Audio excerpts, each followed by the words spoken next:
বলেন ঠিক কিনা? ধর্ষণ করার পরে মিডিয়াতে যে ধর্ষিতা হয় সে চিৎকার করে করে কান্দে। আমরা আফসোস করি, হারে মানুষ কত বড় হারামি, কত বড় প্রচন্ড, ওর ফাঁসি হওয়া উচিত। কয়দিন পরে ওই খবর আর মিডিয়ায় পাওয়া যায় না। ধর্ষকের ফাঁসি হয় এই খবর মিডিয়াতে আসে না, কারণ ধর্ষকের ফাঁসিও হয় না। ধর্ষক জামিনে মুক্তি পেয়ে বিয়ে করে সংসার করে, তার আর কোনোদিনও ফাঁসি হয় না। কথা বলেন ঠিক কিনা?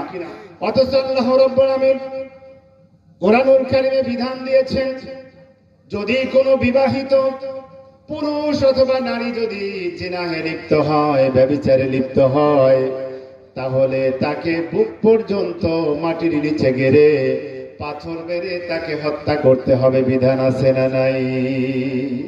অথচ চেয়ারম্যানের ছেলে যদি ওই লেটাপেটা করে আর কি, এটা তো বোঝেন সবাই, মানে ভালোবাসা করেই যদি সন্তান জন্মায় বিবাহের আগে, তাহলে চেয়ারম্যানের বেটার বিচার করার মতো সাহস কোনো ইমামেরও নাই, কোনো নেতারও নাই। কথা বলেন ঠিক কিনা? তাহলে আমাদের সমাজে বিচার আছে, দুর্বল মানুষ যারা, তারা 2 লক্ষ 3 লক্ষ টাকা জরিমানা করে মেয়ের বাপরে 50,000 দিয়ে 2.5 লক্ষ টাকা পরামানিকরা ভাগ বাটোয়ারা করে নিয়ে যায়। জোরে বলেন ঠিক কিনা? তাহলে জিনাকারের ব্যভিচারীর শাস্তি যদি চোখের সামনে হতো, আপনার স্ত্রী রেখে বিদেশে যান, এদিকে স্ত্রী পালিয়ে যায়, আছে না নাই? দুঃসাহস দেখাতো না স্ত্রী কারো সাথে কথা বলতে, কোন যুবকেরও সাহস হতো না কারো বউয়ের সাথে, কারো বোনের সাথে কথা বলতে। কথা বলেন ঠিক কিনা? তাহলে আল্লাহর কোরআন দিয়ে যদি সমাজ পরিচালিত হয়, এই সমাজে কোনো অন্যায়, কোনো অবিচার, কোনো জুলুম, কোনো নির্যাতন থাকবে না। কথা বলেন ঠিক কিনা? কিন্তু আল্লাহর কোরআন দিয়ে বিধান দিয়ে বিচার হোক, ফয়সালা হোক। আল্লাহর জমিনে মুসলিম নামধারী এক প্রকার মুসলিম আছে, ওরা চায় না যে আল্লাহর জমিনে আল্লাহর আইন প্রতিষ্ঠিত হোক। কথা বলেন ঠিক কিনা? এজন্য আমরা আল্লাহর আইনের পক্ষে আছি না নাই?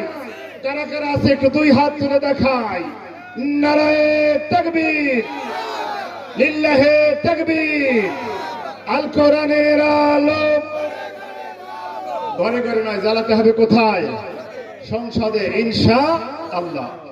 ভাইরা আমার, বাবাজিরা আমার, যেই কোরআন দিয়া সমাজটা যদি পরিবর্তন করার জন্য চেষ্টা করলে সমাজ যদি পরিবর্তন হয়ে যায়, আমার আপনার পরিবার যদি সংশোধন করার জন্য কোরআন দিয়ে চেষ্টা করি, আমার আপনার পরিবারটাকে জান্নাতি পরিবারে পরিণত করা সম্ভব নয়।